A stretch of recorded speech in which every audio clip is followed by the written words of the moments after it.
The radical. Fundamental principles of freedom, rational self-interest, and individual rights. This is the Yaron Brook Show. All right, everybody, welcome to Yaron Brook Show on this Saturday night. Hope everybody's doing well. Hope you're having a great weekend so far. All right. So I need a little bit of the people on live, a little bit of your help. I've tinkered a little bit with the audio to try to get the volume up for the podcast versus versus the YouTube channel. So I'm curious how the sound is. Is it too hot? If I yell, does it get a little too much, or is it under control? Is it managed? So let me know what you guys think of the sound today. Is it better? Is it worse? Exactly what's going on. I can adjust on the fly, but I'm trying to get the volume of my speaking up on the podcast while the volume too loud on my end. You can lower your volume. Is it distorted? It's definitely pretty loud. Can you lower the volume? The other sounds louder. Harsh. I turned it down at my end. Too harsh is a better description. That's okay. That's good. That's good to know. Let's see. Is that better? That less harsh? More brash. Do we want more brash? Brash is a British term for harsh. Okay, so we turned that down a little bit. Does that help? Clipping gain. All right, I think this should be better. Let me know if this is better. All right, keep letting me know as we go along. I don't want it to be brash. I don't want it to be harsh. I want it to be better. Heck no, that just means I'll have to turn it up for the other podcasts. I don't know what the hell. Well, what the hell? No, you can change the volume. Good now. Okay, Christopher says good now. That's good. Okay, I slightly turned it down, but you see now the podcast volume isn't high enough, so. Let me try. All right. Anyway, I don't know. I think we're just going to have to talk to the podcast company to raise the volume on their site somehow. Michael says I didn't answer one of his super chats from yesterday, and he can't believe it. Neither can I. I don't know what happened. I must have skipped it somehow. Sorry. All right. Let's see. So today we're going to talk about national conservatism. We're going to talk about particularly the economics of nationalism, what economics of nationalism looks like, a little bit about nationalism. I've got some quotes from the National Conservatism Conference regarding economics. So we're going to talk about the whole conference, what it looked like. Hey, Henrik, good to see you. Thanks for the support. And so we're going to talk a little bit about national conservatism, the conference they just had. It just ended November 2nd, so it was last weekend. We'll cover some of that. And yeah, we'll see where that takes us. Of course, as you know, I don't see Ali here. Ali's been having problems with electricity in Venezuela, so maybe that is the issue.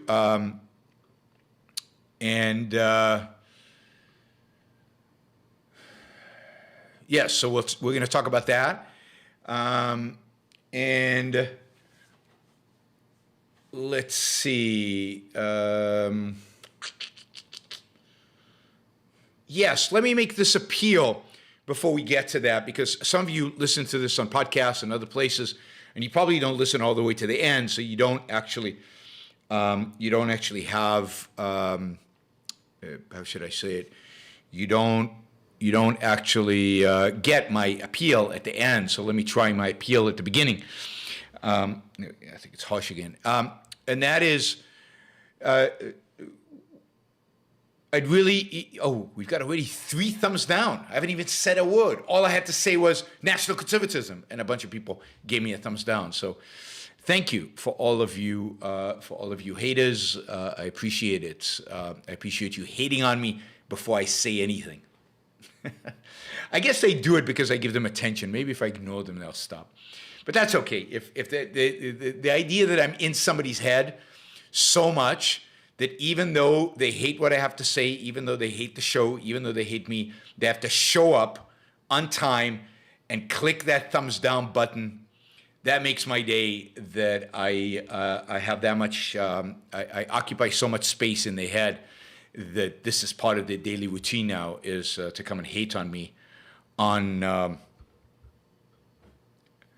YouTube. So, cool. All right. Let's see. Yeah, I know how many thumbs up. I'm just find it entertaining of the people that do the thumbs down. All right. Let's see. What was I? Oh, yes. I wanted to make an appeal. I want to make an appeal for you to support the show. I'm trying to get an extra 500 people to support the show. It's going to take a while to get there, but only a fraction of the people subscribing to this channel support the show on a monthly basis. Only less than 25% of people who actually, well, less than that, less than 20% of the people who actually listen to the show, maybe less than 15% of the people who listen to the show actually support it on any particular show. So there are 500 people out there that listen regularly to your Yaron Brook show and do not support the show. Anything from $2 to $1,000 a month would be great. Any amount, whatever you can afford, whatever value the show represents to you in your life, please consider supporting it. Those of you who listen on the podcast, who don't come on and do the super chat, and those of you who watch these videos after the fact, you can applause. It's right there, which allows you to contribute money while you're watching the show on YouTube. But you can also just go to yaronbrookshow.com/support and become a monthly contributor. You can do the same thing on Subscribestar, on Patreon. A lot of you are re-engaging on Patreon, or even in Locals, on Dave Rubin's Locals. So lots of different platforms in which you can become a regular monthly contributor. A regular monthly contributor is incredibly valuable to the show. I can plan, I can predict, I know how much money is coming. It is a massive benefit and a massive advantage to get those monthly contributions. So I know there are literally hundreds of you, maybe even thousands of you, who listen to the show and get value from it, I think, because you keep coming back. It would be nice to show value for value. Let's trade, show your support, even if it's a small amount. Do something, and if you can do more than you do right now, that'd be great. We're trying to get this. We're trying to get the show to be self-sustaining. We're trying to get the show to be in a position where this basically sustains all my intellectual activity, are sustained by the contributions to the show. So I appreciate it. All right, let me just. I see Scott's already asking the same question he always asks in iteration 556. Michael has a question, although I'm going to have to find a way to get you guys to stop asking $5 questions and to move it up a little bit. Although Michael asks so many questions, he really is heavily invested in the show. All right, I've copied over the questions. Okay, one other kind of administrative thing before we get on with the programmatic stuff, and that is that I think the clocks are changing tonight, so just to remind you all to change your watches, except in Puerto Rico. So in Puerto Rico, we do not have daylight saving time, so the clocks do not change. Therefore, all of you guys are moving away from me. Some of you are moving closer to me. If you're in Europe, you already changed your clocks a week ago and you moved a little closer to me. That was good. It makes it easier to communicate with Europe and Israel and so on because you shift your clocks towards me. But in the United States, you guys are drifting away. There's now an hour difference from me and the East Coast starting tomorrow. And that means, since I don't want to have to do these shows in the middle of the night, that means that we are going to we're going to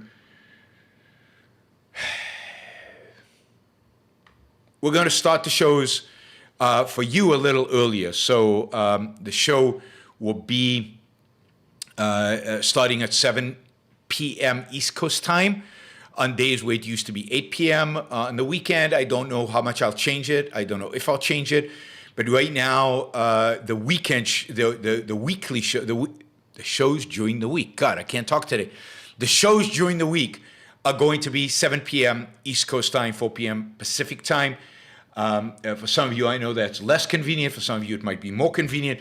For Europeans, it's probably better. I think Tessie should be celebrating, because for Tessie, that means it will be less. It won't be quite as late, so she won't have to stay up until 3 a.m. She'll only have to stay up until 2 a.m. to listen to Yaron Brook show, whatever the hours happen to be. So that is the time change that, in their wisdom, your government is instituting, and we are just going along for the ride. So starting on Tuesday, maybe Monday or maybe Tuesday, we'll see. The shows will be at 7 p.m. East Coast time and 8 p.m. Puerto Rican time. So take that into account.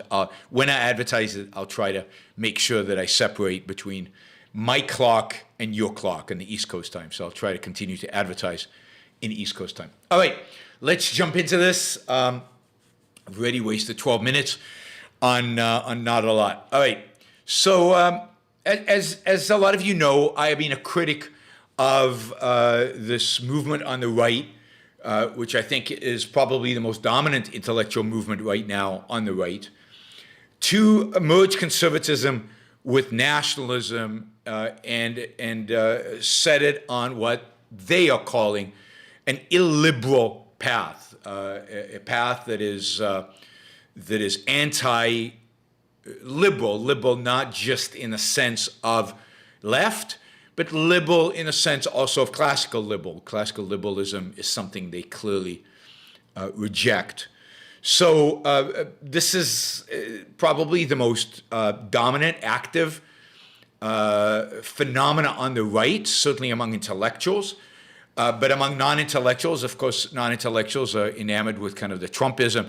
Trumpism is very much aligned with this nationalist conservatism that these intellectuals are actively now promoting. We're going to the movement was started probably 2 years ago as an intellectual movement. They don't necessarily love Trump, but Trump is an inspiration for them. I think many were embarrassed by Trump's post-election behavior, but they certainly supported Trump while he was in office. They were significant cheerleaders, primarily because they viewed Trump as the only alternative to the left. And as we'll see, the dominant thing that unifies the national conservatives at this point, it is, or at least the thing that they think has the most currency with voters, is the hatred of the left and what the left represent. They have a major donor who supports them. That is Peter Thiel, although there are many others like the Mercers within the conservative movement who support them financially. But Peter Thiel is definitely kind of the guy who they respect and who supports much of their activity. The movement is dominated, as often intellectual movements are, by Catholics. This is a movement is dominated by conservative Catholics.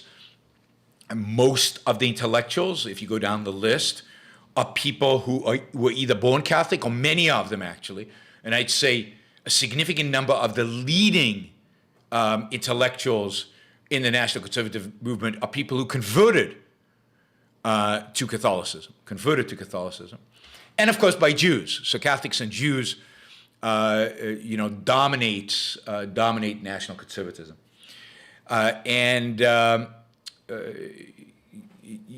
one of the leaders of the national conservative movement, and indeed the founder of the Edmund Burke Institute, and the person who put on, now I think this is the third year, the National Conservatism Conference, is an Israeli American, or an American Israeli. I don't know how you place that, but he lives in Israel.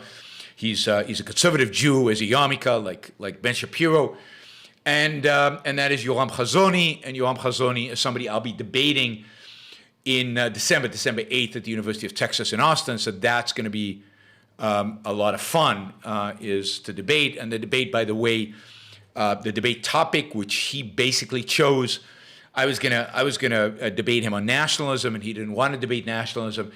The debate topic that he wanted to debate was conservatism versus individualism.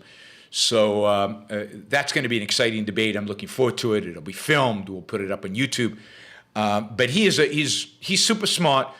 He's a philosopher, trained philosopher, and has written many books. So he's going to be probably the most challenging debate partner I have, I've ever probably debated. We'll see, but I fear that he's probably the most, maybe among the smartest, and certainly one that's most knowledgeable, and he's going to be tough, and that's partially what makes it fun. So I encourage you to watch it when it comes out, and if you live in the Austin area, please show up and bring your friends, and encourage other people to come. If you know people in Austin, encourage them to come. It should be an exciting event. I'm definitely looking forward to it. All right, so this conference was held on last weekend, and some of the keynote speakers were Peter Thiel, as I mentioned. You had some people I respect and admire, like Glenn Loury, spoke, and then people I despise, politicians I despise, like Josh Hawley. I'll read you some of Josh Hawley's comments in a minute. Josh Hawley is, I still think, of this group of the nationalist conservatives, the most dangerous man on the right in terms of political ambition and in terms of his charisma and in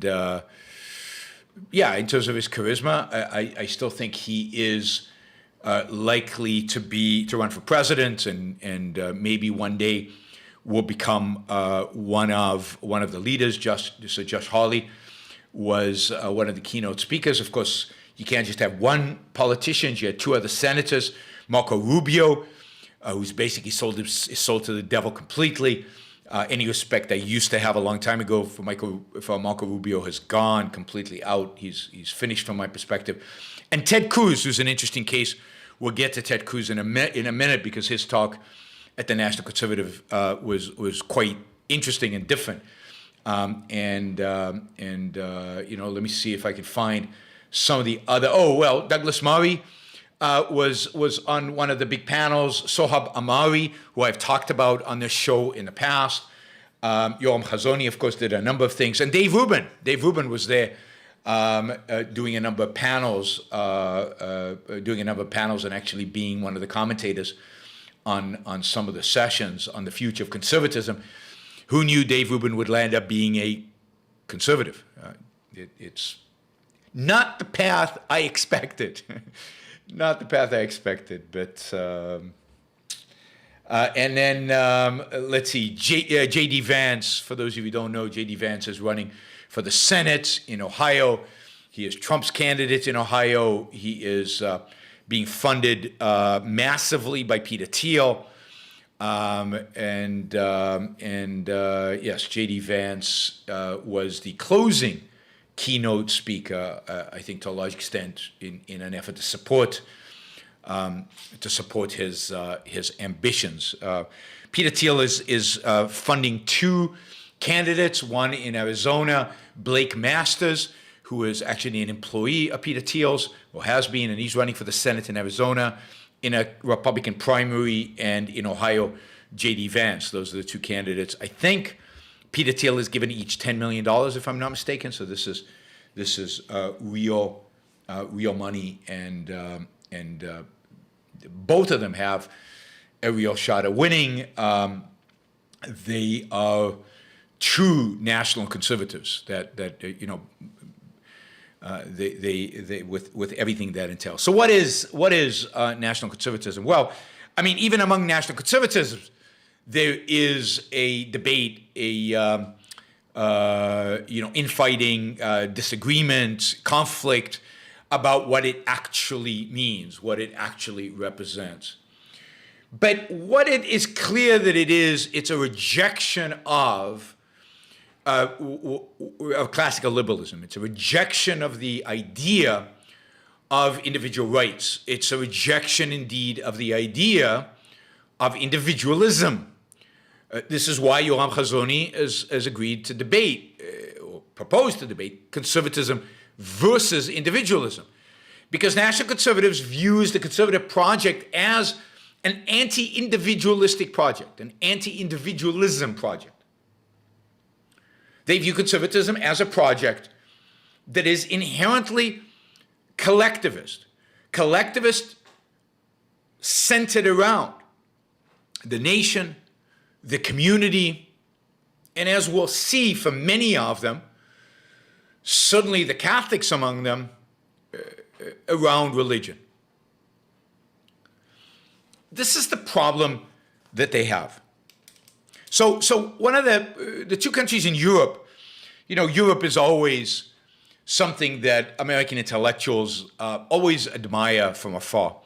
Europe is this place that is, it has a certain mystique about it. It has history. It has intellectuals. When it comes to ideas, it is typically, not always, but typically at the forefront of ideas. And the left admires certain countries in Europe. You've often heard Bernie Sanders talk about Scandinavia to the Scandinavian chagrin. You often had Obama and others talk about France and talk about other countries in Europe and what they like about it. The countries that the National Conservatives admire the most are Hungary and Poland. Poland, not accidentally, is a committed Catholic country, very much a Catholic country, has preserved its Catholicism in spite of its decades under communism. Hungary has elevated religion. I don't know how religious people really are. I think they're more. I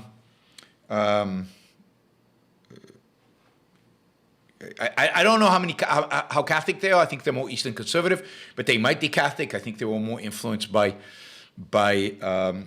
the Byzantine kind of form of Christianity than the church in Rome. But maybe some of you know more about religion in Hungary.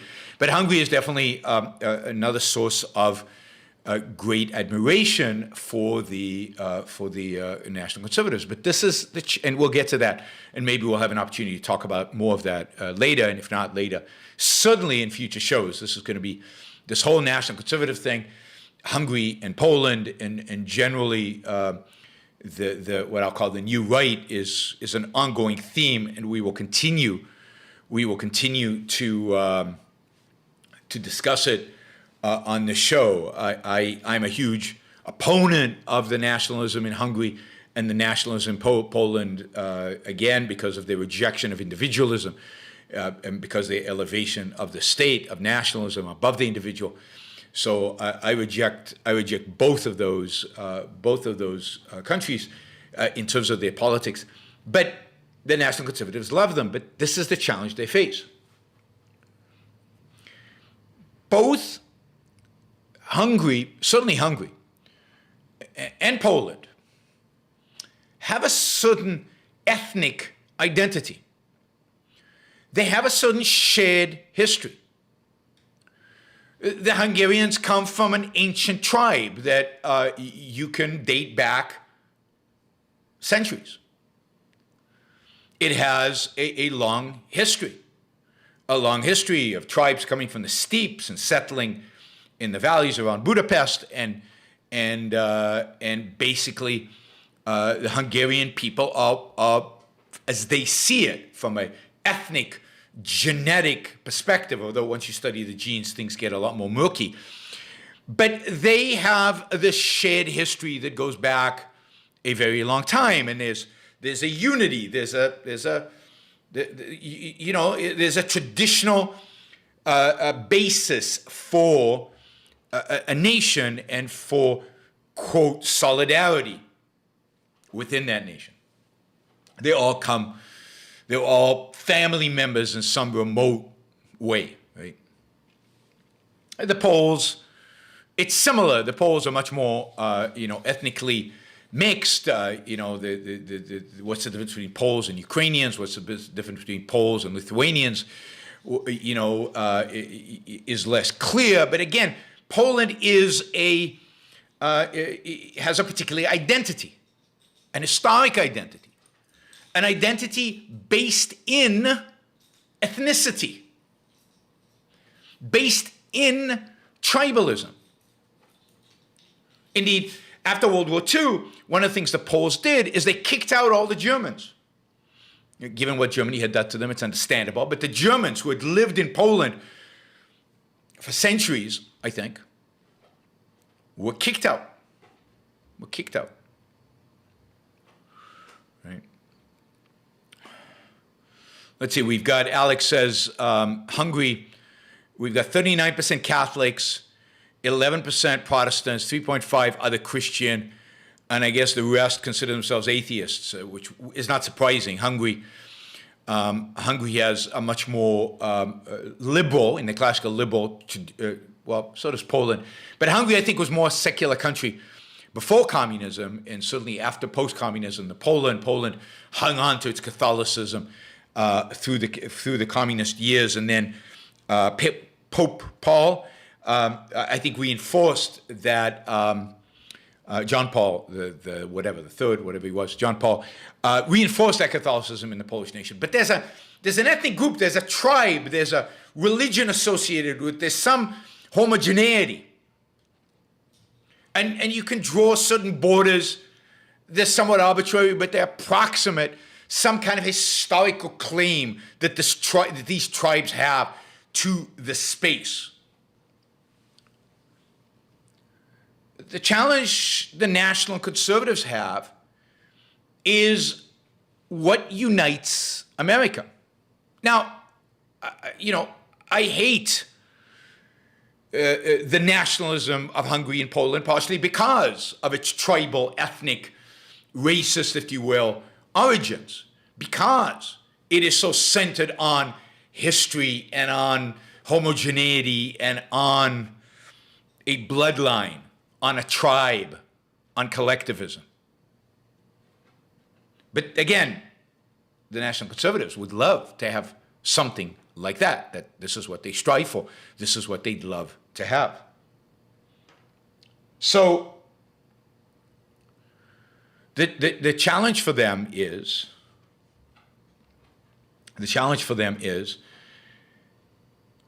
what unites America? America does not have a shared history that goes back centuries. America does not have a shared ethnic identity, quite the contrary. Like it or not, America is a melting pot of lots of different ethnicities. It has Brits, Germans, Poles, Hungarians, Irish, I said Brits already, French, Spaniards. It has Jews from all of Europe. It has a lot of Russians, Ukrainians. It has Italians from all parts of Italy, from northern Italy, but many from southern Italy, Sicily, and places like that. It has people from Latin America. It has American Indians. It has Asians of all different types of Asians. And then, of course, it has Africans. America is this mishmash ethnically. It has, from the perspective of the National Conservatives, no unifying factor that they can understand. It doesn't have one ethnic core. It doesn't have one shared history. And to the extent that it has a shared history, it's a very young history. And young is kind of not interesting. They want ancient.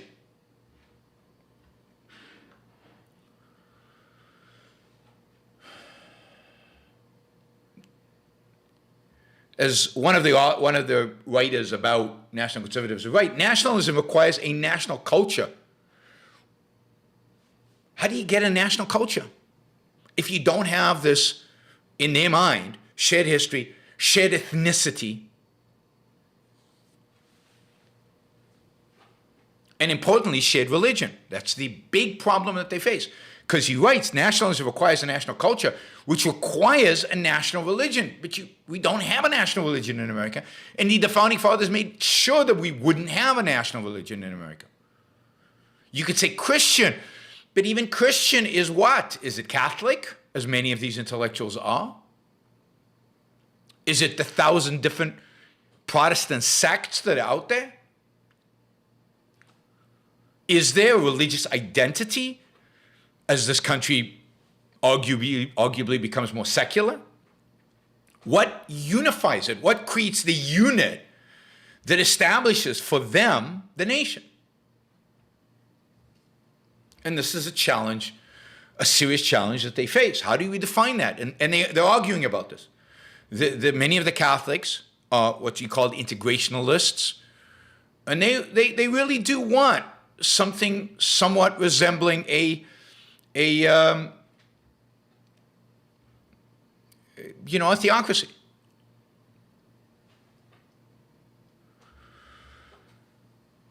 And the Catholicism has become the religion of the intelligentsia, of the right. If you think about it, the President of the United States right now, the Speaker of the House, 6 of 9 Supreme Court justices, 6 of 9 are Catholic. A 7th was raised Catholic, right? A number of prominent writers and many of the intellectuals on the right are Catholic. And Deneen, who is probably one of the dominant thinkers on the right now, one of the most visible of them, one of the most influential, writes, the Catholicism is a tradition that gives you resources for how to think outside of liberal categories. And when he says liberal, think not just liberal left, liberal classical liberal. And he says that these Catholic intellectuals of the right don't have a political home. This is how he describes this, and this is, we'll soon get into the economics. He says Catholics are often left-wing on economic issues and right-wing on social issues. And you tell me, he writes, which party now represents that position? Left-wing on economic issues. This is them writing, not me. And right-wing on social issues. Now, I can't think of a worse combination. Can you? That's the worst of all worlds.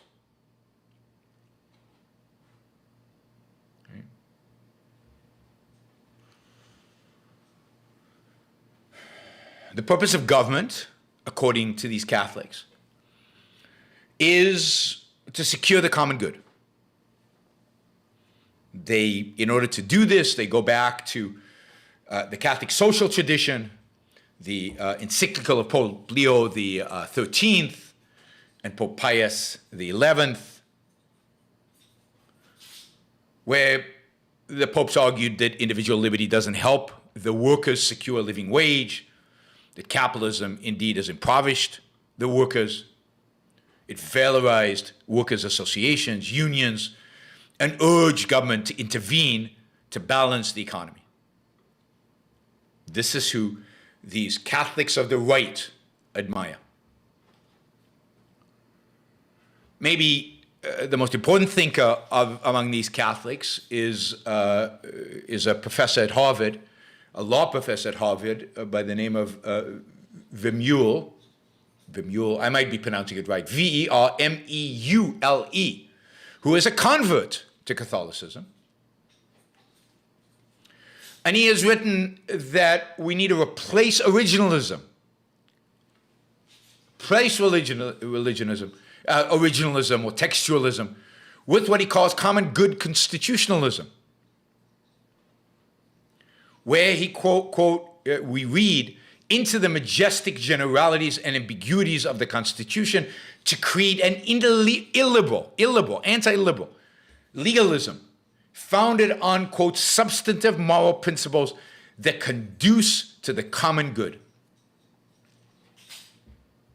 He also believes in a strong administrative state, i.e., a strong bureaucracy, a strong alphabet agency, soup agencies, and that this administrative state should have a great deal of discretion in steering the ship of bureaucracy.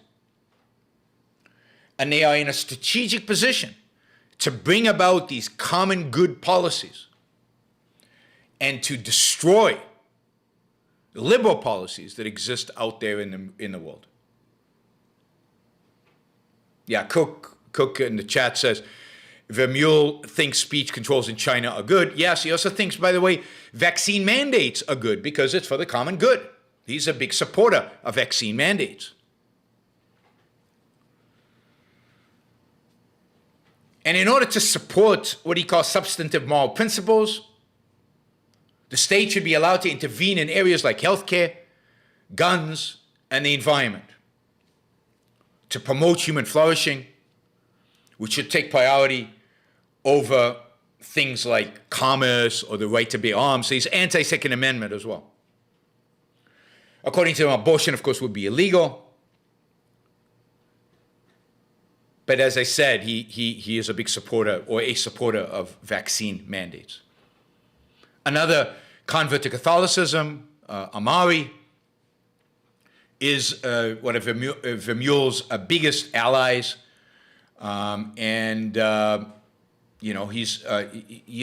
He's urged conservatives to approach the culture war, quote, with the aim of defeating the enemy and enjoying the spoils in the form of a public square reordered to the common good and ultimately the highest good being God.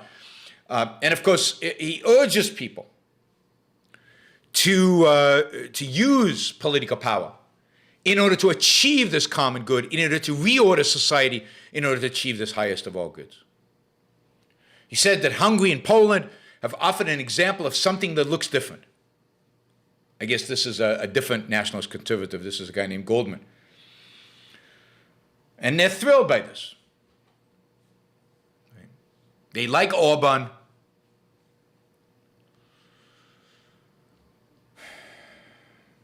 Right? Because he has made it impossible for the left to really be active in this country. He's destroyed the free press. He is destroying the capacity of the left to dominate the universities. And he, while accepting tons of money from the European Union, by trying to milk the European Union for as many subsidies and goodies as he can, he stands up to them on primarily social issues here and there. Of course, all of these people oppose the idea of individual rights. To quote one of them, there is nothing natural about individual rights. There is no such thing as a rights-bearing individual. These are conservatives. That, by the way, is a quote from a Polish. So this guy, this is funny, this Legutko, he is a member of the ruling Law and Justice Party in Poland and is in the European Union, and I met him. And when I mentioned to him, we were at a cocktail party and we were talking, and I knew kind of who he was, and I just given a rousing talk about individual rights, which he didn't attend because I think he knew what I was going to say. When I told him that I believed in, that I was an advocate of individual rights, he looked at me with utter disdain and basically, kind of that garbage, and walked away. That wouldn't have anything to do with me.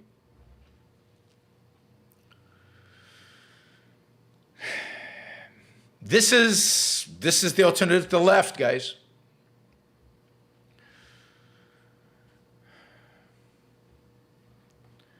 And all of these people, of course, are admired and supported by people like Tucker Carlson and by, Josh Hawley, certainly by many of on the right who are trying to become the heirs to Donald Trump and to give Donald Trump's ideas kind of an intellectual air. Right. So if you look at, so that's kind of a introduction to national conservatism. A lot of their energy, a lot of their focus, a lot of their time is really dedicated to attacking the left. That is their focus. That's where their real energy really is. It's to attacking wokeness. It's to attacking every little aspect of the left they go after. And they spend almost all their resources in doing that. One of the reasons people always ask, Yaron, why don't you do more on CRT? Why don't you do more? Because all these guys are doing it, and I'm not like them. And they do a pretty good job ridiculing CRT and ridiculing these other things, but it bores me because everybody else is doing it, and it's easy to just be against. It's easy to be anti. It's easy to slam the opposition. What are you for? Is the real question.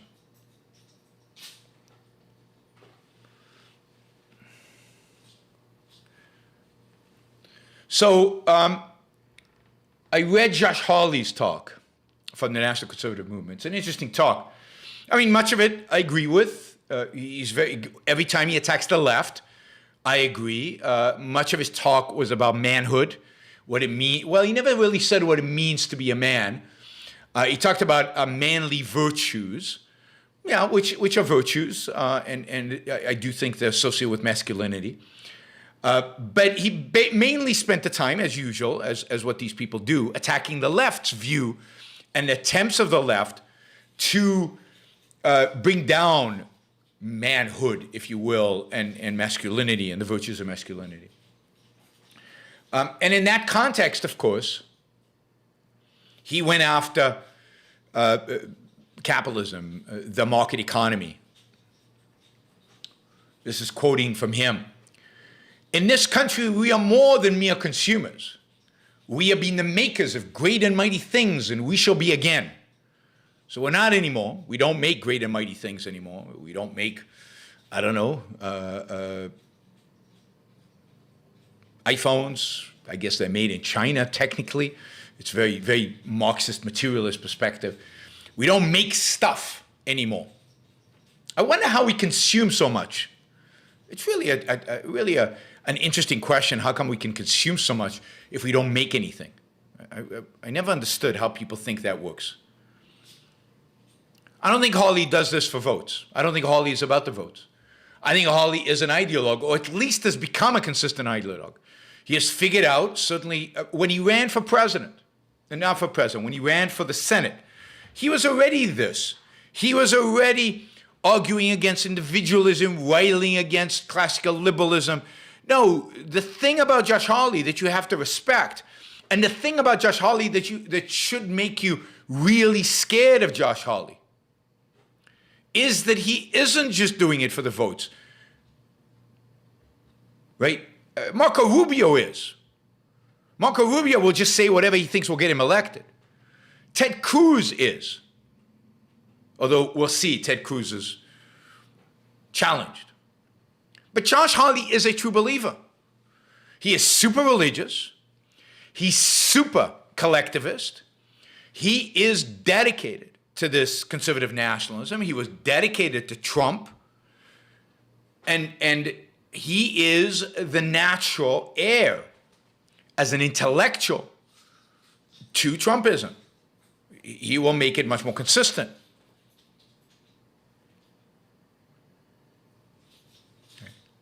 So Josh Hawley is truly scary.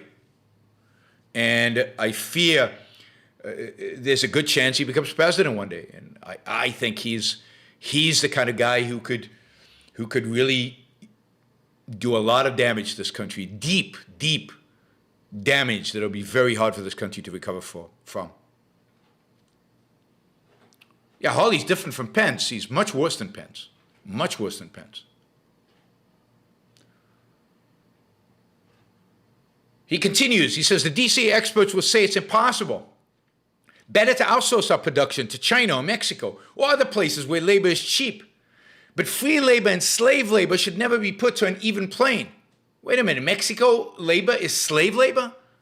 Does he really know what slave labor is?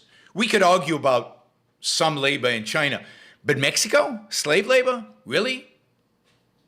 No, much worse than Biden. Much, much, much, much worse than Biden.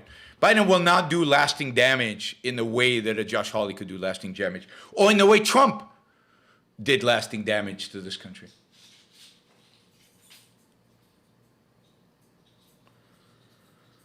He quotes Teddy Roosevelt as saying, I'm for business, but I am for manhood first. And business is an adjunct to manhood.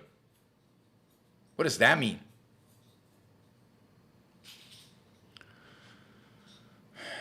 We must make every effort to restore a vibrant manufacturing sector in this country that can employ working men at living wages, wages that can feed a family and support a community. And we can start by requiring that at least half of all goods and supplies critical to our national security be made in the United States. What is critical to our national security?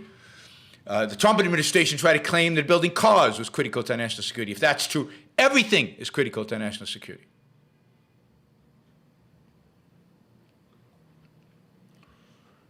This is, I don't understand. I really don't understand this. So maybe you guys can enlighten me. Maybe somebody in the super chat can enlighten me. Don't you see that this is worse than Biden? Because this is from the right. That if this is what the right stands for, then there is no opposition to statism. And that makes it a million times worse. That Biden is just what the left has always been. But the right used to be about at least a semblance, lip service to freedom, to markets. At least they gave it lip service. Now they don't. Now they're just as statist as the left, or almost the statist of the left. I think they're more statist than the left. And I think their statism was more powerful than the left. And you don't get that that is worse than the Biden form of statism, which is just run-of-the-mill leftism.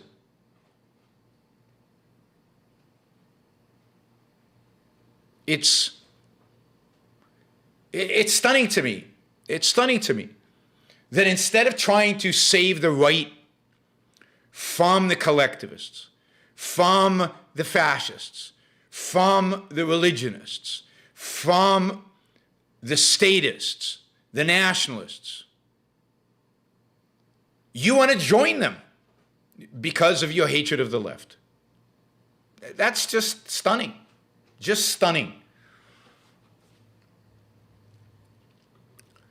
It shows how shallow the base for individualism is, how shallow the foundation of those who advocate for individualism are when they can so easily flip, so easily turn their back on individualism, on freedom, on the founding fathers, on the very nature of this country, on the very basis of this country, to join arms and link up as brothers with statists and nationalists and collectivists.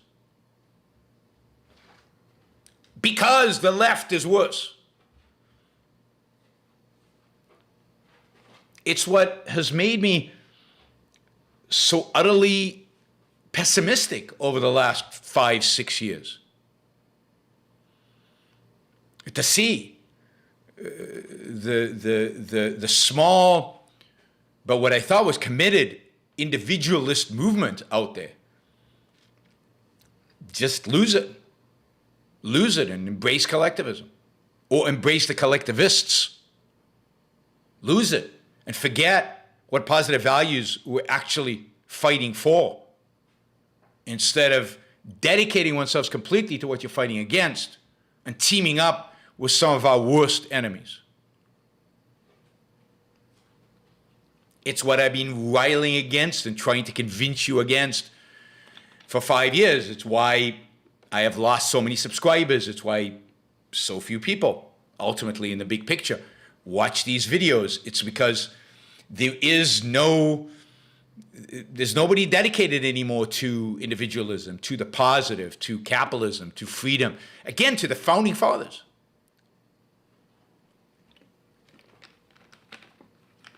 The passions of hatred of the left are so powerful, so strong, so overwhelming that to hell with the founding fathers, to hell with the Constitution, to hell with the Declaration of Independence, to hell with capitalism and freedom and liberty and markets.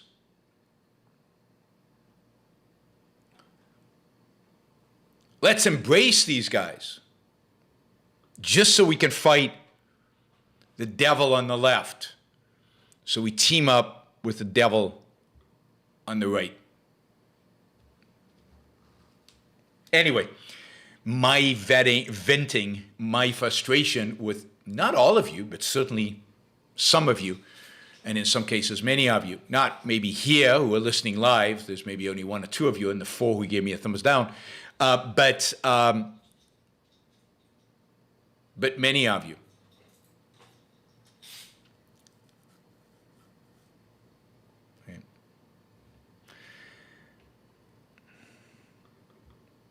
All right. Yeah, reform the right. Who's going to reform the right? Because right now, the people who are actually reforming the right are the national conservatives, not you, not us, not me, partially because we don't have a big enough platform. We don't have enough followers because so many of people who used to be on this platform are now out there worshiping at the feet of the right in its various manifestation.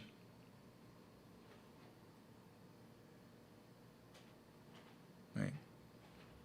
You get to choose between the fascism of the left or the fascism of the right, but you're going to get fascism. I mean, look at the right in England. They're going to bring about environmentalist fascism faster than I think a left-wing government would have done. You're going to have power outages and shortages of fuel in the UK, not because of a leftist government, but because of government on the right. So what does National Conservative stand when it comes to economics? Well, trade should be limited. Trade should be strategic. Trade should only involve, trade should be measured based on the national interest.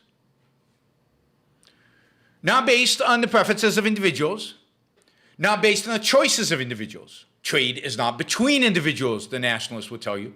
It's between countries. It's between nations. And who gets to decide what the national interest is? The national interest should be decided by central planners, by leaders who sit down and figure out what industries are crucial, what industries need saving, what workers need protecting, what wages need increasing, and manipulate trade policy with different countries, different levels, in different times, based on national security, but not just national security, also based on economics, just plain old, plain vanilla, old line, central planning.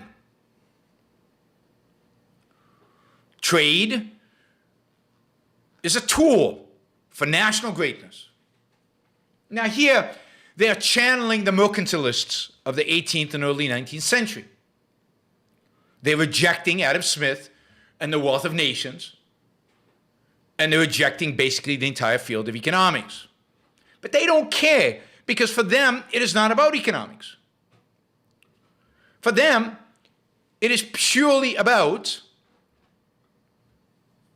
the common good, the collective good.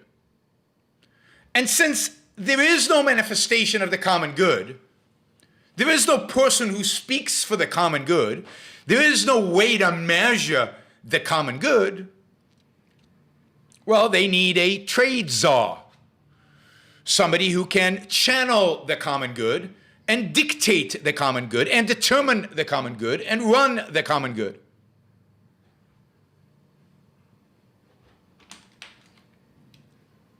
So don't let markets determine what trade makes sense. Don't let markets determine where companies should build their factories. Don't let markets determine how much we should pay employees and what consumers can or cannot buy. Don't let individuals determine who they want to support and who they don't. No. Our trade czar, in the name of the common good, will determine all of that for you. Well, what about markets inside the United States? Once they've controlled trade, should markets just be allowed to run? Well, no. Not if people are not earning enough wages. Which people? The people that they care about. How much wages? Whatever they decide. Who decides? Well, the markets, the wage czar. I'm sure Robert Reich would love to be nominated for that position.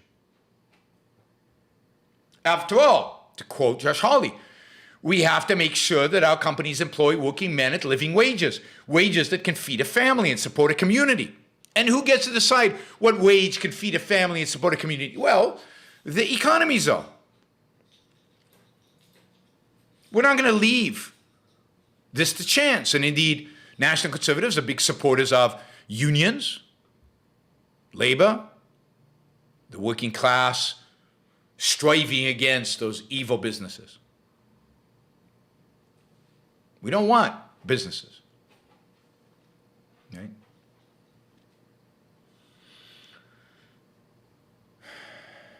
It's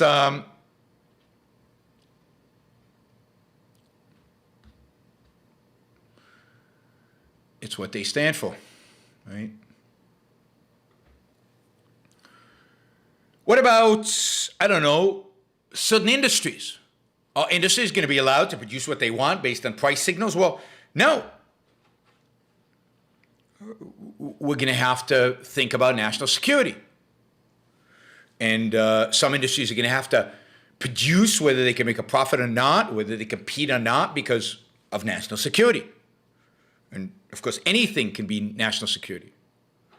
Should we be allowed to innovate? Should biotech be allowed to run forward and extend life and manipulate genes and improve our genetic makeup? Well, of course not. You can't play God. That's not right. We'll definitely need a biotech czar to say what biotech advancements can and cannot succeed. But, you know, we're not the left. We're not the left. We're regulating all these things. We're nominating all these economic czars in the name of Americanism. And we reject CRT, so this is all good. Our socialism is a grand socialism because it's for the state and it's for the nation, and ultimately it's for the truth with a capital T. It's for God.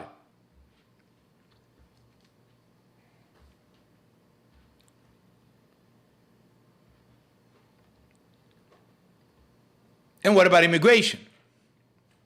Are they going to allow for a free flow of immigration or even a semi-free flow of immigration based on labor shortages and what industries need what workers and who goes where and let the market determine who comes into the country? Well, of course not.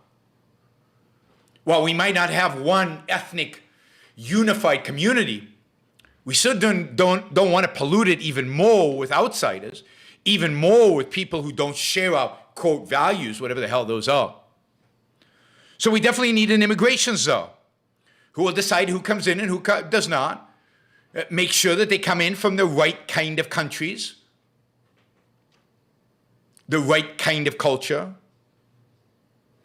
None of these shithole countries, we should not accept any immigrants from them. God forbid we get more Nigerian doctors and Nigerian scientists. We don't want them. They're from shithole cultures, shithole countries. So immigration will be dictated Which professions allowed in will be determined by a central planner.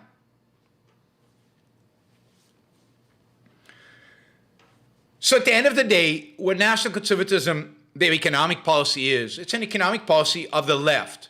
It's economic policy of fascism. It's an economic policy of central planning. It is economic policy not that different than the right, than the left, sorry. It places different emphases on different people and different things. And of course, the right still struggles with what will unify this nation, what unifies America, what makes it one nation, what is this nationalism about? Because they only conceive of nationalism in a sense of ethnicity and history, and we have none. And the only conclusion they can come to is religion.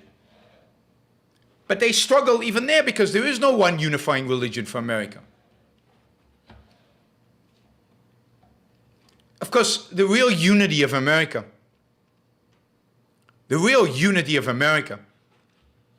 does not come from ethnicity. The real unity of America doesn't come from race. The real unity of America doesn't come from history. The real unity of America doesn't come from religion. The unity of America used to come from the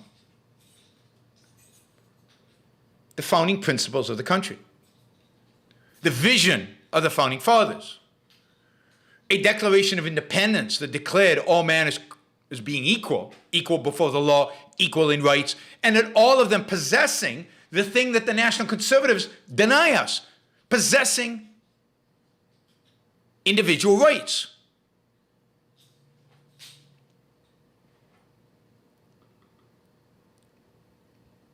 What made America a nation, the greatest nation in human history, what made America a moral nation, the first moral nation in human history, what made America great,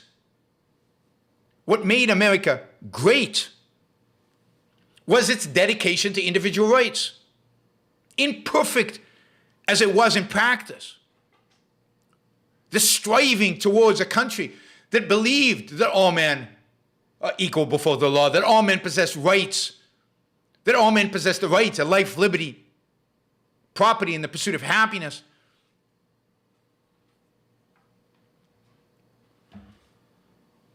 The dedication to those ideas, the vision of those ideas, that is what unified America. That's what made America great. That's what made America a country worth fighting for, a country worth risking your life for, a country worth immigrating to.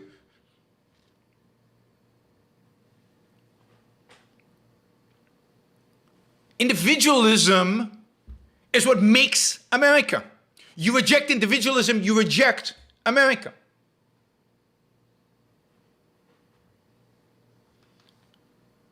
And if you reject individualism, what are you left with? You're left with competing tribes. You're left with the tribe of CRT and the tribe of moderate and the tribe of national conservatives and the tribe of Catholic traditionalists and the tribe of BAP and the tribe of alt-right and the tribe of fill in the blank. There are plenty of tribes. The two big ones, left and right. And how do tribes resolve their disputes? Since tribes can't think, since tribes don't have a consciousness or can't reason, all that's left to tribes is force. All that's left to tribes is violence. So when we reject individualism, or when we poo-poo individualism, when we join a tribe in order to fight the other tribe, we're rejecting America. We're rejecting Americanism, and we're rejecting a future. And we're embracing violence. We're embracing, ultimately, a kind of a civil war. We're embracing the destruction. And you guys who support this national conservatives are embracing the destruction of America, the destruction of the greatest country in human history, the destruction of the greatest people who ever lived on this planet, the destruction of the only moral country that's ever been here. Moral because it was pro-individualist. Moral because it stood for individual rights. Moral because it rejected tribalism, rejected collectivism, rejected nationalism.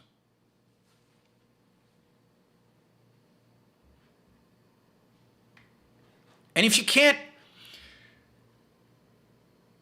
and that's what needs to be, we need to be fighting for. We need to be fighting for individualism.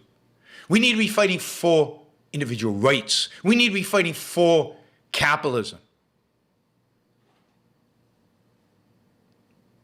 It's stunning to me, the number of people who have dedicated their lives to fighting against fill in the blank and not for anything. Indeed, many people who used to be on the side of capitalism and individualism, because they've been fighting against the left so much, so consistently, they've forgotten what they were fighting for originally. So let's not let that happen to us. We're not just fighting against the left. We're not just fighting against national conservatism. We're fighting against all forms of tribalism. We're fighting against all forms of collectivism. But more importantly, more fundamentally, we're fighting for individualism, for freedom, for capitalism, for the separation of state from economics.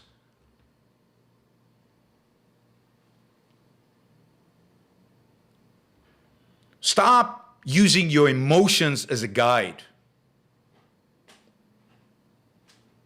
Whoever pisses you off more at any given point in time is not the standard for truth. It's not the standard for action. Standard for truth and standard for action should be what you're fighting for, and what your best strategy to achieve what you're fighting for is. We're fighting for reason, egoism, individual rights, and capitalism, and nothing short of that will do. And anybody who rejects reason, rejects egoism, rejects individual rights, rejects capitalism, is not our ally, ultimately.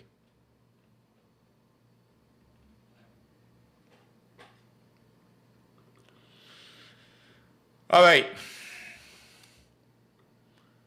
I was in the zone there for a little bit, huh?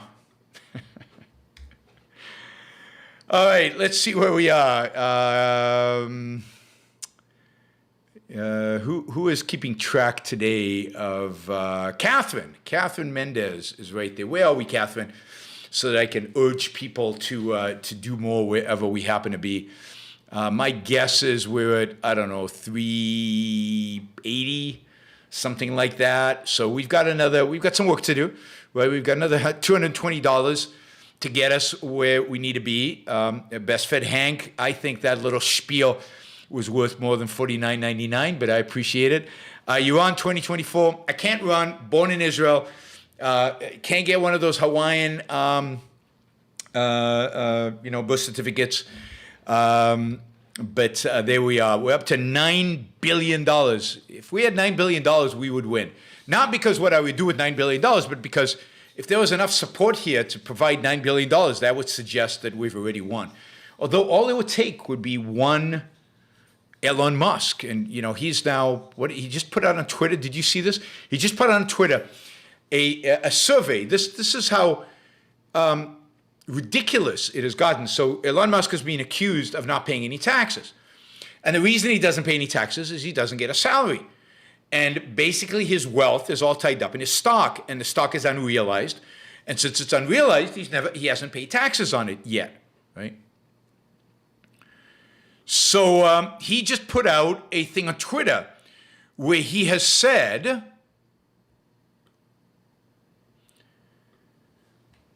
do you think I should sell 10% of my stock so that I can pay taxes on 10% of my stock? whatever the Twitter community decides, he says he will do.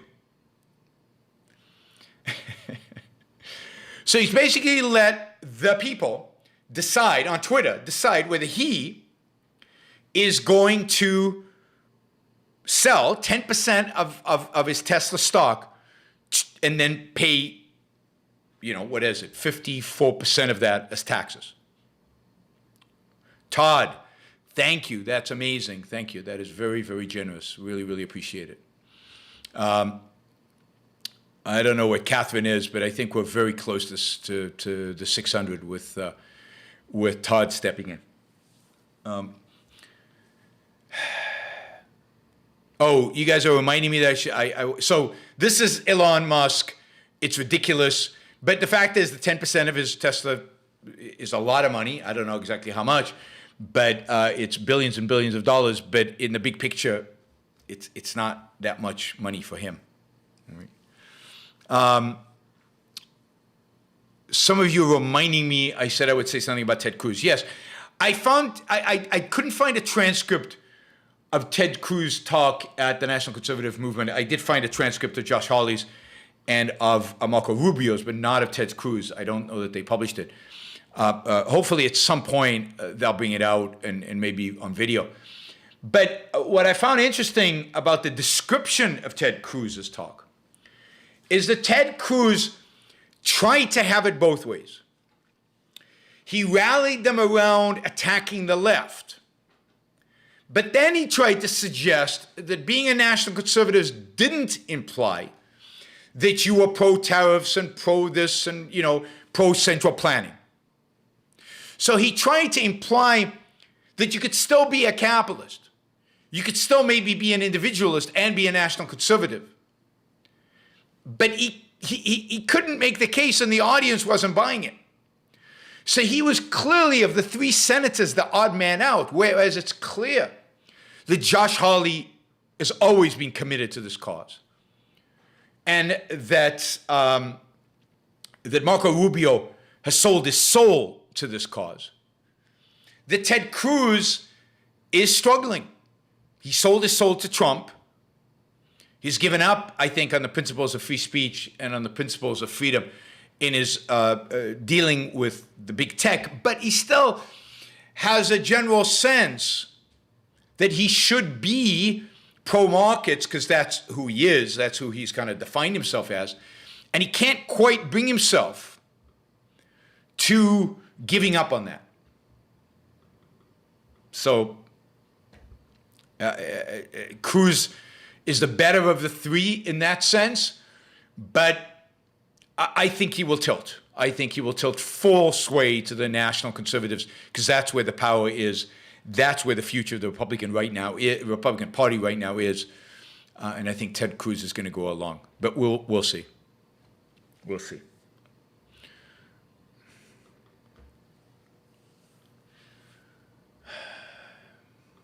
All right. Let's see. We've got a few, high dollar questions here. Michael asks, it's clear that as the left becomes more socialist and the right becomes more nationalist, the two will eventually merge into national socialism. I agree. We're seeing it now. You can argue Poland, Hungary, and even Israel are nationalist socialist nations. Israel is an interesting case because part of the argument is, look, Israel has nationalism, and yet Israel is culturally very diverse. People came to Israel from Morocco, Iraq, Yemen, Ethiopia, but also Poland, Russia, Germany, Britain, France, Lithuania. You've got a wide variety of cultures represented in Israel. And so what gives it that unity? What gives it that nationalism? And a lot of the conservative nationalists are looking for that, and I think it's no accident. Yoram Hazony is at the heart of this because he is at the heart of the Israeli nationalist movement. And you could argue that in Israel's case it is religion. It's at least an appeal to religion. I would argue the opposite. I would argue that what makes Israeli nationalism unique is that it is a response to a negative. It's not a response to a positive. There are not that many similarities between Jews from Yemen and Jews from Germany, culturally. But there is one thing that is common to all Jews, and that is anti-Semitism. What makes Israel nationalist, what unites the nation, what creates a unity in Israel, is not ideas like it was in America. It's the reality of anti-Semitism. It's the reality that whether you consider yourself a Jew or not, the world considers you a Jew. And if the world considers you a Jew, another Holocaust is just around the corner. And if that is the case, you need to bond together in order to protect yourself, in order to defend yourself.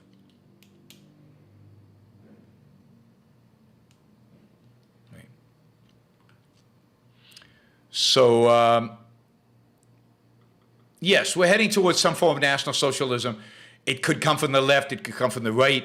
I think it'll come from the right for the reasons I told you. I think Tuesday's election was, as I said, I told you so, was more validation of my theory that the American people will not go on the left. If you look at the program of the National Conservative Movement, it was always, almost all, not all, but well over 50% of it was dedicated to stymieing the left and on cultural issues, none of it on economic issues, purely on cultural issues. Why?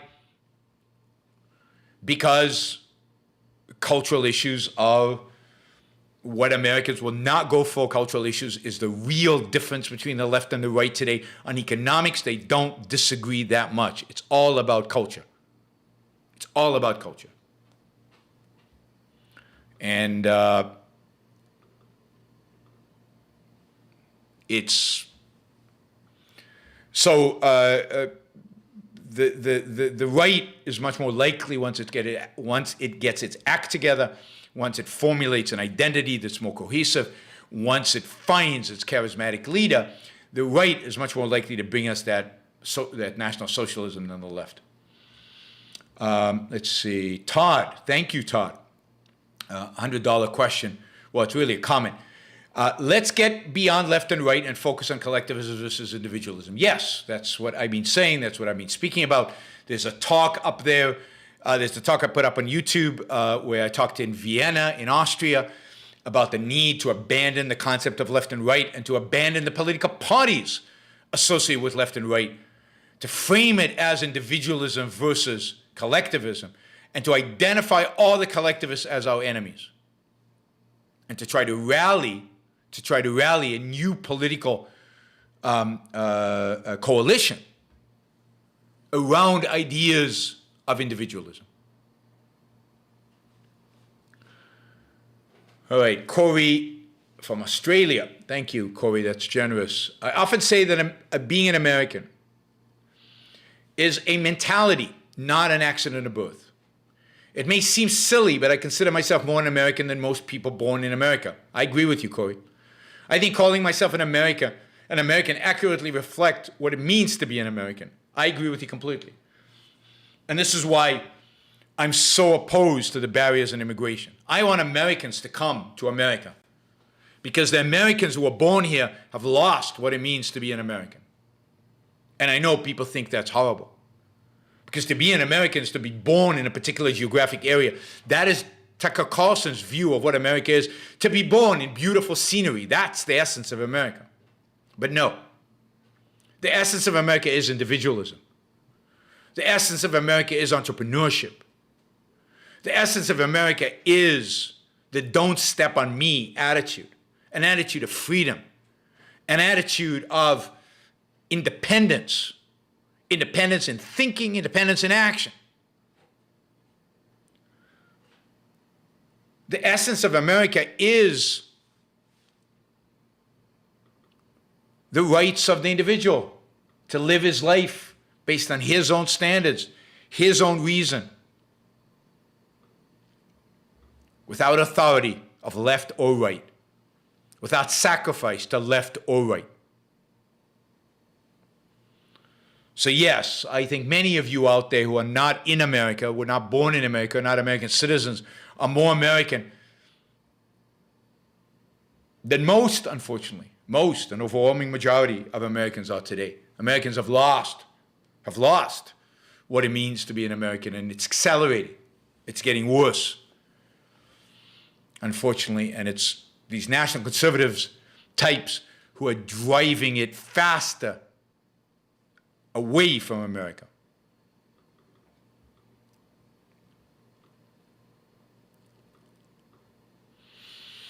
Christopher posted a quote from Jefferson: "I swear upon the altar of God, eternal hostility against any tyranny over the minds of men."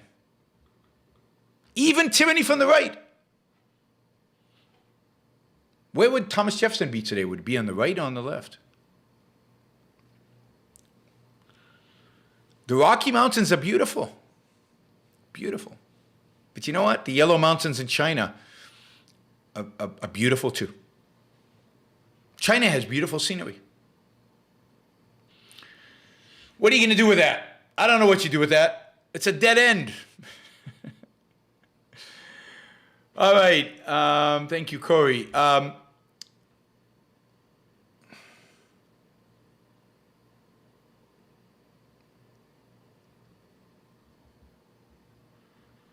Let's see.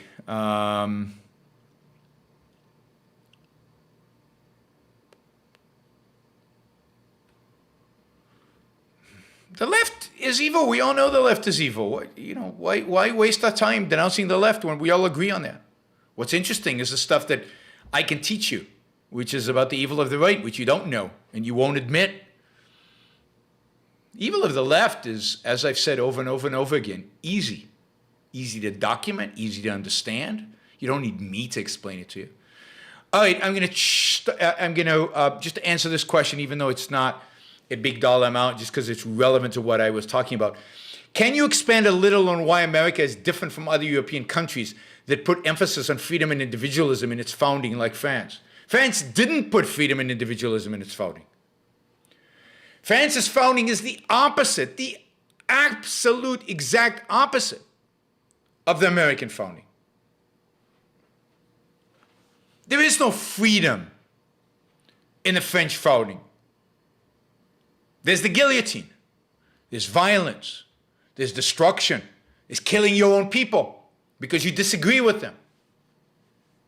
There's 40,000 dead from the guillotine. There's égalitaire and fraternitaire. Fraternity and egalitarianism. Not freedom, not individualism, not a mention of individual rights. And there's a reason for that. There's a reason for that.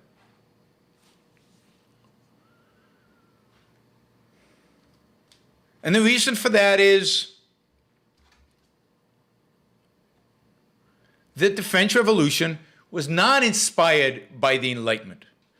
It was not inspired by John Locke. It was not inspired by Voltaire or Diderot or the many Montesquieu, the many thinkers of the French, British, Scottish Enlightenment. They were not the inspiration for the French Revolution. The French Revolution was inspired by Rousseau. And Rousseau was the enemy of rights, the enemy of individualism, the enemy of freedom.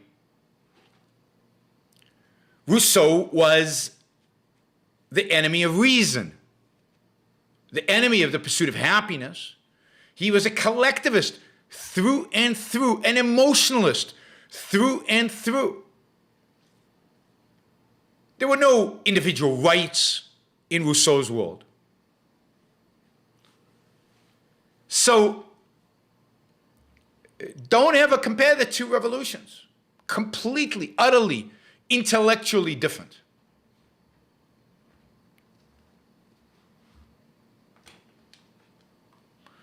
Oh, you don't think he intended what happened, Thessie? You need to read Rousseau better. Of course he intended what happened. He would have been sitting there cheering and running the thing. And his most beloved accolades, the people who, Robespierre used to carry Rousseau's writing with him everywhere he went. The people who knew Rousseau, who studied with him, are the people who led the revolution. Rousseau would have supported it, basically did support it, inspired it, and is 100% responsible for it. And he is unequivocally one of the most evil philosophers in history. Indeed, I think he's probably second only to Immanuel Kant in terms of that evil. Absolutely would have supported heads being cut off. In the name of progress, in the name of egalitaire, in the name of fraternité, absolutely would have supported it.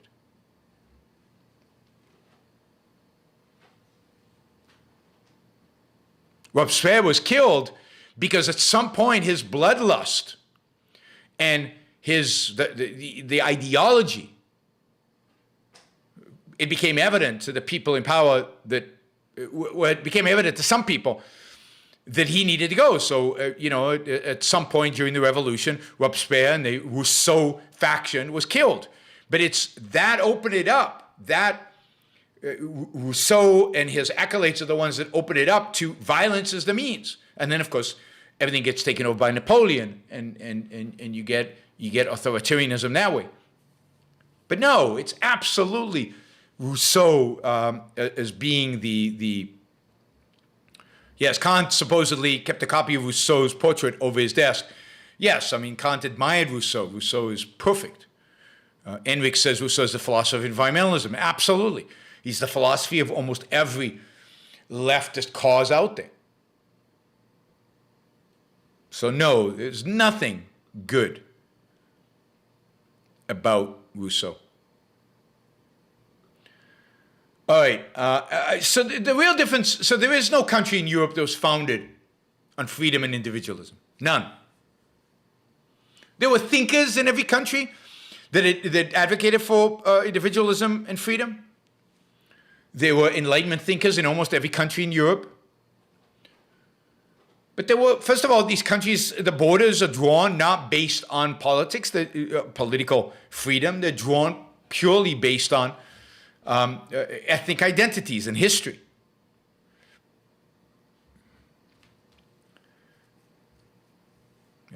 If anything, Europe only is splintered even more over time to recognize ethnic differences rather than unite around ideas, because they don't have any. All right, let's see. Michael asks a $50 question and then a $20 question, so we'll take those two. And by the way, you can still ask questions, $20 or above, none of the small amount questions. For today, we're running already late, so 20 above. We're at $700. If somebody wants to throw in some money to get to 1,000, that'd be beautiful, but 700 is pretty respectable, so I'm happy with that, but thank you. Dean, thank you, I appreciate that. Let's see, Michael says, whether Rittenhouse should have been there that night is irrelevant. No, it's absolutely relevant, because he put himself in harm's way. What kind of idiots attack a man holding a rifle? Well, they attack a kid who doesn't know what he's doing, and I don't know how much he egged them on. What did he do? You're right, why would they attack him with a rifle? What did he do? Did he do anything? Did they do anything? We don't know. What did they think was going to happen? I don't know. This is why you have a trial.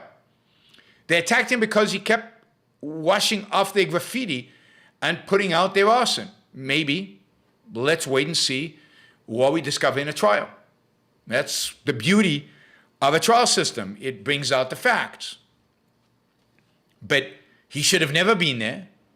He should have never been there with a gun. He should have never taken on the responsibility of policing the neighborhood, not his neighborhood. Rittenhouse might be innocent, but he's an idiot. And something should be done about discouraging future Rittenhouses. They shouldn't be out there on the streets trying to police. I don't believe in anarchy. I don't believe in taking citizens, taking guns and going out there into the streets in neighborhoods that are not theirs, on property that is not theirs, to so-called defend it. 17-year-olds who don't know anything about life.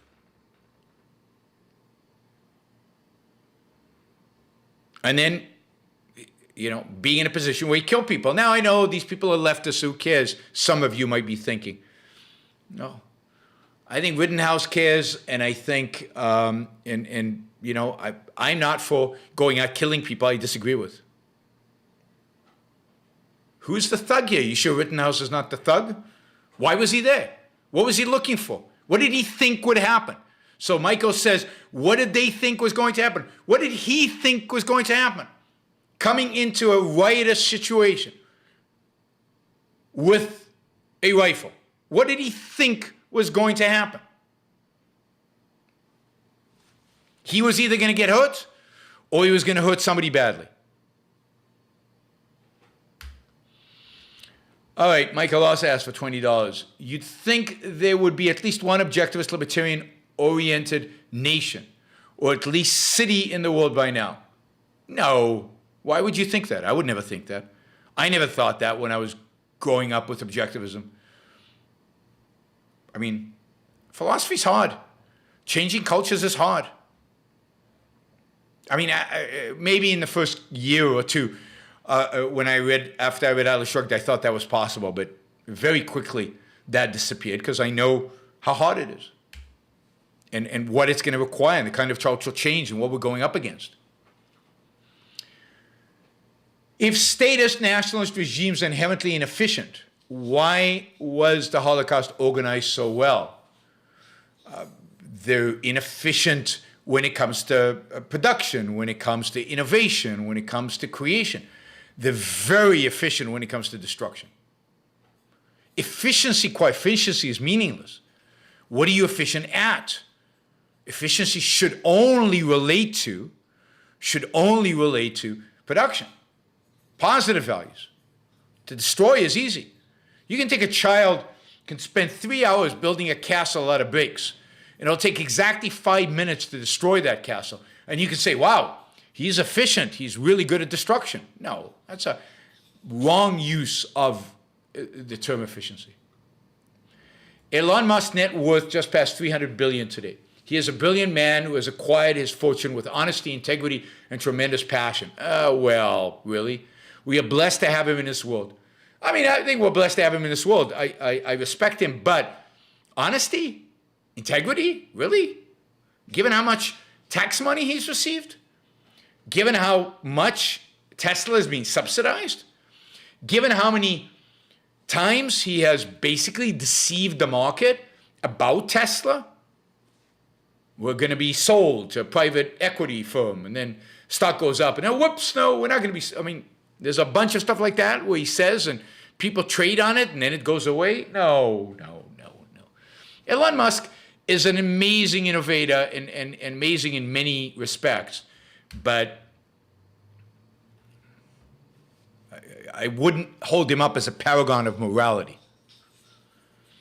Scott, I liked Ilan Jonah's article on wokeism as a new religion. Well, of course you did. I mean, anything attacking the West, the left, you love. Do you agree, and does it imply that wokeism should be considered M's per dim instead of D's? No. I've said this like, what? How many times have you asked me this question, Scott? How many times have I disagreed with you? Just give it a break. No, because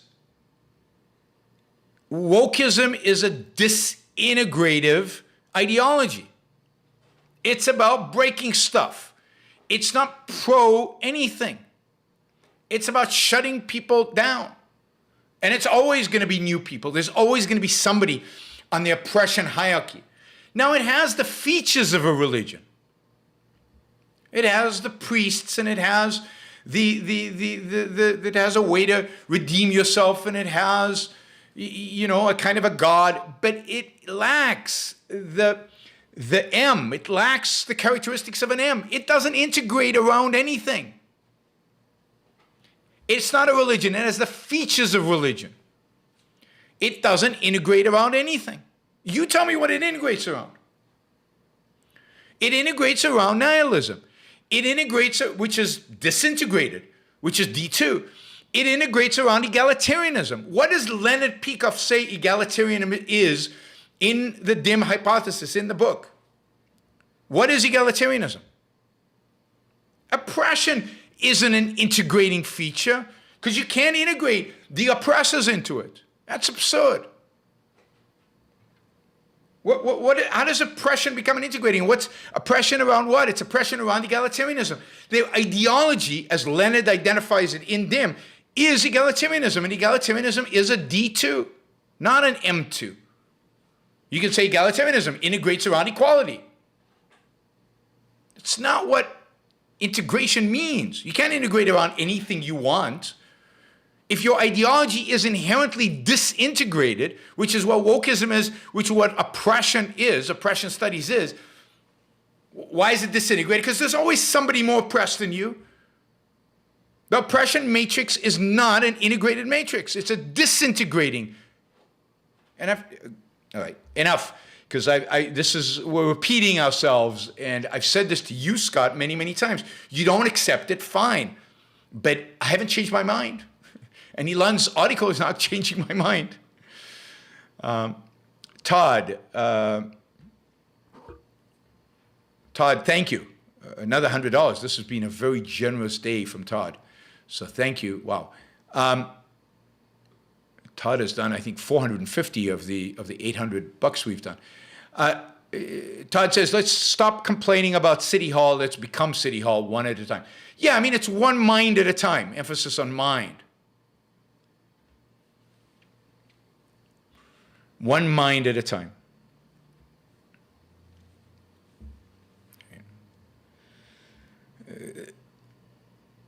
The fact that God is an absurdity doesn't make God a non-integrating thing. I mean, all of history is a suggestion that God integrates human experiences quite well for people. Think of the billions of people who are religious today because God serves a purpose, an integrating purpose, an integrative purpose. Oppression doesn't. It serves to everybody be opposed to everybody, not to unite them around a cause, God, but to make them in opposition to one another, because everybody's oppressing everybody, and everybody's on a hierarchy, and everybody wants to defend themselves against the accusation of being an oppressor. So it has attributes of religion, but it is not a religion in the sense of an integrated system of ideas around a central integrating principle.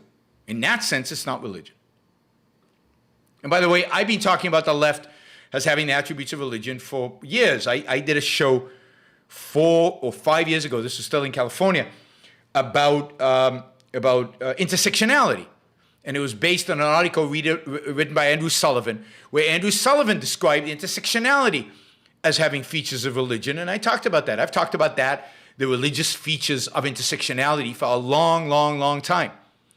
And it's up there on YouTube. Just look, Yaron, intersectionality. I think it's an old show.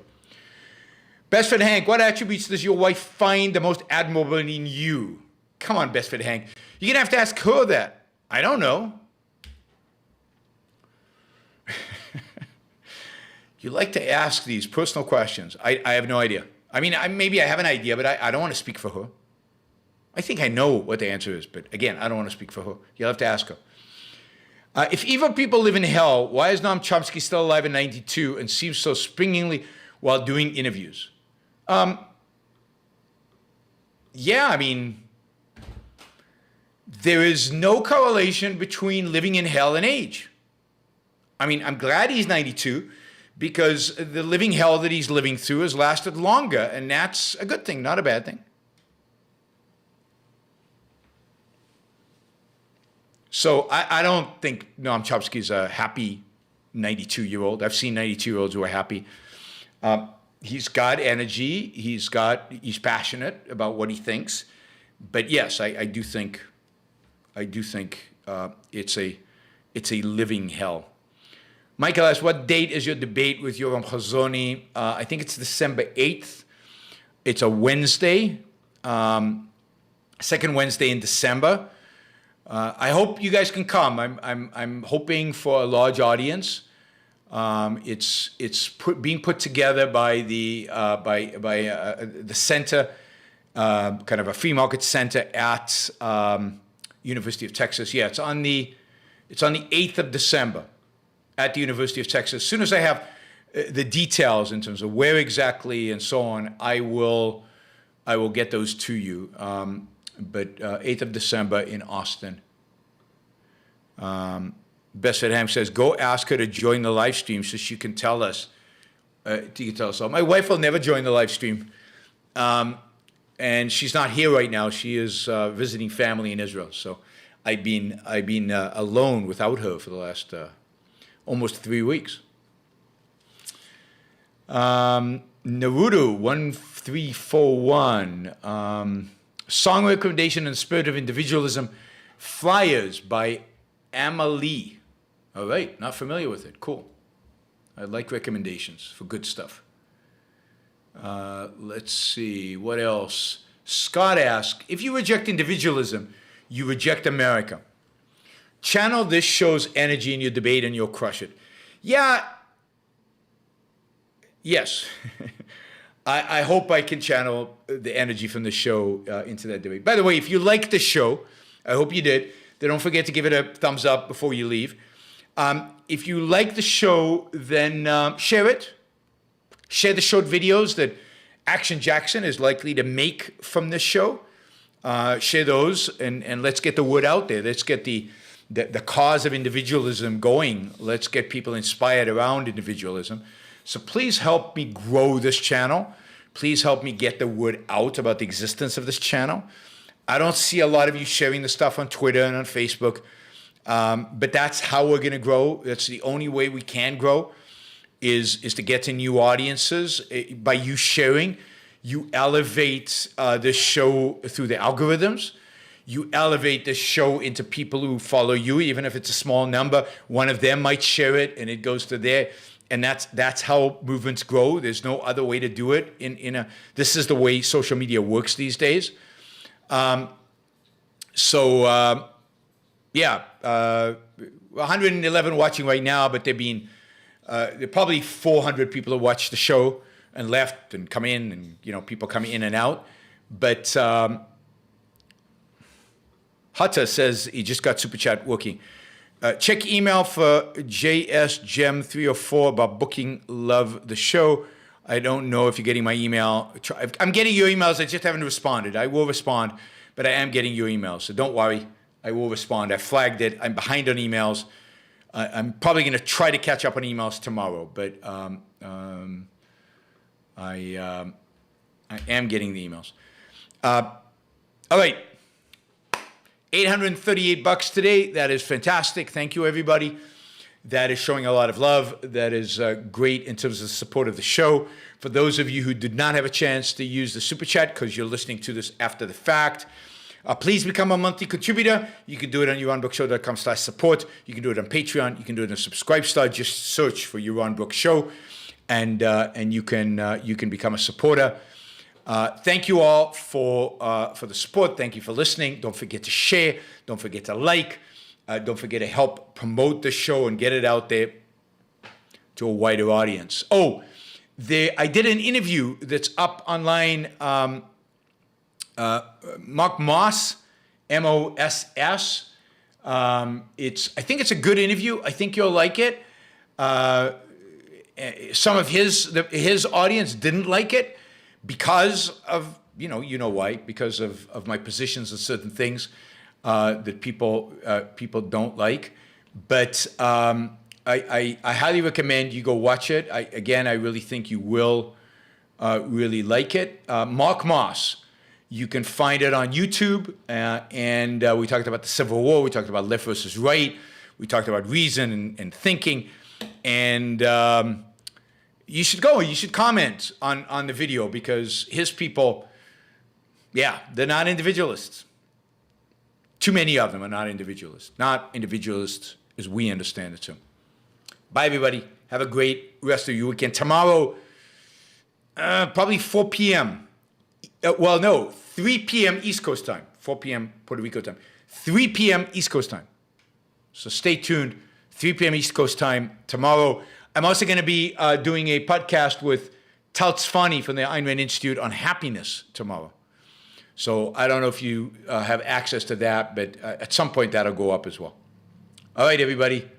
Have a great time. And thank you. I see some of you already sharing the show on Twitter, so I really appreciate that. John says, hope to make the December event in Austin. I live just an hour away. Yeah, I hope you can make it as well. I think it will be good, and it will be great to get a big, lively audience. I'm hoping a lot of students will come, but it would be good if some of you guys came as well. All right, everybody.